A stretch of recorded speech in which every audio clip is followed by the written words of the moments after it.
एक विदेशी महिला 2 मुलींसह दुर्गम जंगलातील गुहेत राहत होती। हे ऐकून कुणालाही धक्का बसेल। कर्नाटकातील रामतीर्थ डोंगरावर दुर्गम गुहेत 2 मुलींसह 40 वर्षीय रशियन महिला राहत होती। नीना कुटिना उर्फ मोही अशी ओळख तिने सांगितली आहे। तर मोहीला 2 मुली प्रेया वय वर्ष 6 आणि अमा वय वर्ष 4 यांच्यासह सुमारे 2 आठवड्यांपासून पूर्णपणे एकांतवासात ती राहत होती। त्यांनी घनदाट जंगल आणि उंच उतारांनी वेढलेल्या नैसर्गिक गुहेत आश्रय घेतला होता। यामागे नेमकं काय रहस्य दडलंय त्याचा उलगडा अजूनही होत नाहीये। माही रशियाहून भारतात बिझनेस व्हिसावर आली होती। तिची व्हिसाची मुदत 2017 मध्ये संपली होती। कर्नाटकातील उत्तर कन्नड जिल्ह्यातील कुमटा तालुक्यातील रामतीर्थ टेकड्यांमधील एका दुर्गम गुहेतून नीना कुटिना उर्फ माही या 40 वर्षीय रशियन महिलेची सुटका करण्यात आली।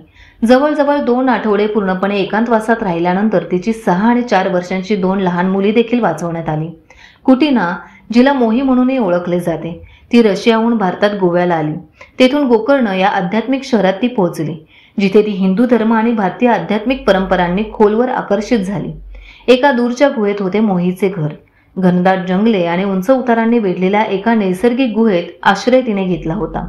आत मोहीने रुद्र मूर्ती ठेवली आणि निसर्गाच्या सानिध्यात आध्यात्मिक शांती मिळवण्यासाठी पूजा आणि ध्यानात दिवस घालवले। तिचे एकमेव सोबती तिची 2 लहान मुले होती। शुक्रवारी झालेल्या भूस्खलनानंतर नियमित गस्ती दरम्यान पोलीस अधिकाऱ्यांना गुहेबाहेर कपडे लटकलेले दिसले आणि एक लहान मुलगी बाहेर खेळताना दिसली। त्यानंतर पोलिसांना संशय आला म्हणून आतमध्ये प्रवेश करून पाहिले असता हा उलगडा झाला। सर्कल पोलीस इन्स्पेक्टर श्रीधर आणि त्यांच्या अधिकाऱ्यांच्या पथकाने रामतीर्थ टेकडीच्या दाट झुडपांमधून प्रवास केला आणि त्यांना मोही आणि तिची 2 लहान मुले गुहेत आढळली। उत्तर कन्नडचे पोलीस अधीक्षक एम नारायण यांनी तपास संदर्भात सांगितले की आमच्या गस्ती पथकाला रामतीर्थ टेकडीवरील गुहेबाहेर साडी आणि इतर कपडे सुकवण्यासाठी टांगलेले दिसले। जेव्हा ते तिथे गेले तेव्हा त्यांना मोही आणि तिची 2 मुले प्रेया आणि अमा दिसले। ते पुढे म्हणाले, ती आणि तिची मुले जंगलात कशी जिवंत राहिली आणि त्यांनी काय खाल्ले हे खूप आश्चर्यकारक होते। सुदैवाने जंगलात असताना तिच्या किंवा मुलांचं काहीही अनुचित झालं नाही। तेथे वन्य प्राणी, सापासारखे सरपटणारे जीव आहेत। या बंद गुहेत ती गेलीच कशी? तसेच ती आंघोळीसाठी धबधब्यावर जात असे। तिने तिथे लाकडाची चूल पेटवली होती। नैसर्गिक प्रकाश तिला रात्रभर साथ द्यायचा। पोलिसांनी पुढे सांगितले की मोही गोव्याहून गुहेत पोहोचली असावी। तिच्या व्हिसाची मुदत 2017 मध्ये संपली होती। 2018 मध्ये तिला एक्झिट परमिट मिळाल्यानंतर ती नेपाळला गेली आणि पुन्हा गोव्यात आली। त्यानंतर बेपत्ता झाली। परंतु ती भारतात किती काळ राहत होती ते अद्याप स्पष्ट झालेलं नाही।